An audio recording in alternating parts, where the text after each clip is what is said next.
Les amis, bonjour, j'espère que vous allez bien et que tout se passe pour le mieux pour vous. Alors les gars, victoire 2-0 du Real Madrid contre Grenade au Bernabéu. Un match qui aurait pu... Alors déjà le match n'était pas hyper joyeux, le match que tu vas retenir de la saison, on est d'accord. Les relégables... Mais... Grenade qui entame ce match, et ça peut se comprendre, hein, ça peut être énervant, et ça peut se comprendre. Faut être dans les deux situations, voilà. Faut se mettre à leur place et à la place du côté de nous, supporters du Real. Grenade qui te fait, dès le début du match, un double rideau défensif, mais d'une... Bon, il n'y avait pas beaucoup de ciment, mais double rideau défensif quand même.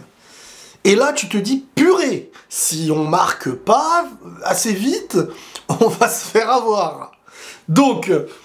tu peux passer à côté d'un match comme ça, et je me dis, mais ce Real en ce moment, je sais pas, ils trouvent toujours la brèche, ils sont très confiants, ils ont ce truc-là.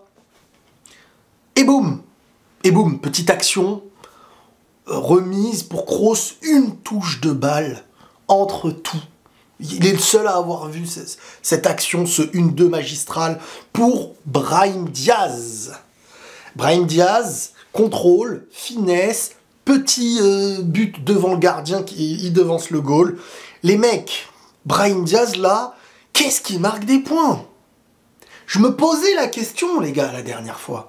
Et je l'ai même posé à... Bon, on va pas rentrer dans les détails, mais des personnes qui concernent le club, le Real Madrid, et les joueurs, etc.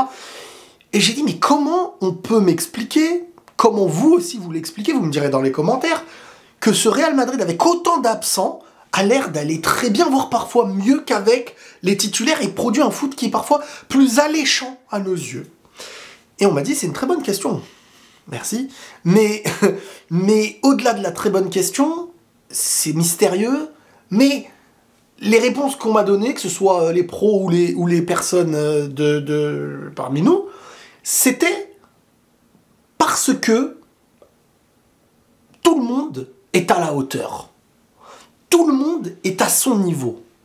Et j'ai réfléchi, je me suis dit, mais regardez, le gardien Lunin, franchement, on lui a jamais fait autant confiance.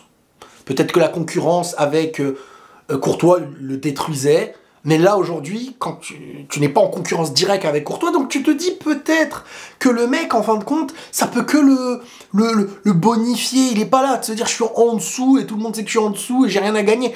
Là, il y a quelque chose. Donc il est peut-être la meilleure chose qu'on a vue de Lunin. Carvajal, on n'en parle pas. Rudiger, on n'en a pas assez parlé. Parce que Rudiger, les gars, en ce moment, c'est incroyable. Hein. Il éteint les grands attaquants, il éteint les petits attaquants. Il est rassurant comme jamais. La défense du Real ne s'en porte que très très bien. Alaba, bon, il est bon, passeur décisif dans un grand match la semaine dernière et tout. Il est là, il est plus dans les boulettes du début de saison. Mendy retrouve quand même son niveau. Après, au milieu, Toni Kroos, il est excellent. Mais Toni Kroos, les gars, en ce moment, il est... oh là là, mais il est incroyable. On le comparait à des gars qui sont venus après lui. Ils sont partis avant lui. Et les comparaisons n'existent toujours pas. C'est incroyable. Toni Kroos, là, il est en train de manier le football du Real Madrid d'une main de maître en ce moment. Voilà, quand il faut critiquer parfois. Mais là, avec les déplacements, avec tout ce qu'il y a autour de lui, c'est excellent. T'as Brahim Diaz. Bah, on va pas en parler 1000 ans, on a vu ce qu'il fait le mec, hein, les déplacements, trucs, et même dans le jeu il est assez juste, il combine, il lâche des petites talonnades, des trucs qui peuvent être des passes décisives. Bellingham, Bellingham les gars, on va pas en parler 1000 ans. Bellingham les gars, mais je veux dire même il marque pas là, bon déjà il se procure 2 occasions, il est face au goal et voilà, tu sens que chaque match il peut planter, et malgré qu'il n'a pas planté, eh ben je vois jusqu'à la 91e minute il cherche. Tu gagnes 2-0, Granada n'est plus dangereux, et il est toujours là pour aller au bout. Il fait les efforts défensifs, offensifs, il veut aller chercher ses buts. Tu te dis, mais doucement Cristiano Ronaldo, là, doucement mon ami, qu'est-ce qui t'arrive là? C'est incroyable. Donc voilà, je vous ai dit, tout ça, il y a qui encore? Il y a Rodrigo. Rodrigo, les copains. Rodrigo aussi, là, dernièrement, il est en pleine forme. Valverde, travail de l'ombre, mais physiquement, récupération, apport offensif, cassage de ligne, il est là. Il n'y a que Rosselló en vrai. Il n'y a que Rosselló qui est pas, voilà, qui est pas au top du top, Mais il est aimé, mais il est encouragé pour sa volonté. Et tu sens que le gars, il triche pas, il est toujours là. Et il se donne. Mais en vrai, c'est pas faux cette réponse qu'on m'a donnée. Ce Real actuellement, c'est pas qu'une histoire des remplaçants ont envie et tout. Mais oui, mais au Barça aussi, les remplaçants ont envie quand il y avait des blessés, mais ils se faisaient éliminer. C'est pas pareil, c'est pas une histoire d'envie. C'est une histoire que tout le monde est à son niveau. Je dirais peut-être Rosselló n'y est pas. Mais tout le monde est à son niveau, en fait. Voire presque à son meilleur niveau qu'il peut avoir aujourd'hui. Donc c'est ça le truc où tu te dis, ouais.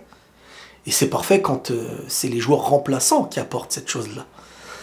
Donc, 0 tir, je crois, adverse.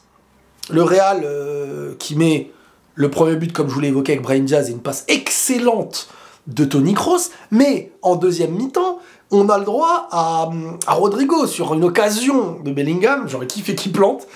Et Rodrigo derrière qui finit. Donc Rodrigo, là, il est sur un enchaînement, je crois, de 5 matchs de suite en marquant des buts. Ce Real Madrid va très très bien. Ce Real Madrid va très très bien. Les matchs pièges comme ça, là, ils ne tombent pas dans le piège. L'arbitre, il m'a énervé, hein, parce que on pourrait ne pas parler de l'arbitre, puisque le Real gagne et tout, mais faut le préciser un peu maintenant, parce que sinon on va croire que le Real, tout va bien avec les arbitres et ça ne touche que les autres. Donc non, ça ne touche pas que les autres, même si ça les touche aussi. Ça ne touche pas que les autres. L'arbitrage en Liga est franchement de pire en pire. Cet arbitre-là, déjà sur son regard, hein, mon Sharingan l'a regardé. Ouille, j'ai eu mal au ventre. Et tu sens qu'il avait quelque chose contre Bellingham, on dirait. Du début à la fin, soit il sifflait pas. Bon, pour moi, il y a un péno non sifflé sur Bellingham, parce qu'il suffit de revoir l'action de dos, en cisaille sur les chevilles, avec un choc en voulant taper le ballon, il tape la cheville derrière. Bref, mais au-delà de ça, il y a eu d'autres trucs avec l'arbitrage il distribue des cartons. Dans un match comme ça, l'arbitre a l'air plus aigri que les joueurs qui sont sous pression. Moi, ça, je comprends pas, personnellement. Bien sûr, le joueur, il arrive, il se met devant l'arbitre comme ça, faut lui mettre un carton. Mais doucement, voilà. Ça, c'est un arbitre qui stresse. Ça, c'est un arbitre qui gère pas la physionomie du match. Bien sûr que si un joueur manque de respect, il faut réagir. Mais là, on n'est pas sur ça. Là, on n'était pas du tout sur ça, les amis. Donc, personnellement, moi, ça m'a un peu frustré. Je vais pas vous mentir, ça m'a frustré. Au-delà de ça, il y a eu quoi encore? Il s'est passé que le Real m'a vraiment satisfait dans son efficacité, voilà, je vais pas vous mentir, Grenade, ils n'ont rien fait. Hein. Ah, ils ont rien fait, ils ont été décevants. Leur place est en Division 2 s'ils continuent comme ça. Je les vois pas jouer ailleurs, mais ça ose rien en fait. Ça ose rien du tout, et c'est très très bas en fait. Ça n'apporte pas voilà, tu te dis mais le but c'est voilà, tu joues le Real, t'as 99,9% de chances de défaite. Mais ose des petites choses. Tente des petites choses, tente de réagir face aux grands. Tu sais, des fois c'est face aux grands que la petite montre les dents, comme on dit. Mais non, ils ont rien montré, les mecs, ils t'ont regardé. T'as marqué le premier, bon, on continue de défendre. T'as marqué le deuxième, bon, on continue de défendre. Qu'est-ce que t'essayes de faire, là? Non, mais faut me dire, parce que comme ça, je vais bien comprendre. Bref, l'homme du match, moi, j'hésiterais quand même entre Kroos et...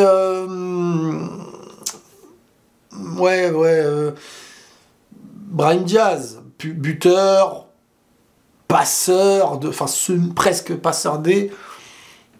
Brahim Diaz, c'est quand même le joueur que tu retiens, mais Kroos, purée. C'est ça que je vous dis à Madrid, les gars, c'est que au Real Madrid, on n'est pas là à compter que sur un joueur. Homme du match, des fois c'est Rodrigo, il est là, il porte le match. Des fois, t'as Toni Kroos, tu retiens un milieu de terrain.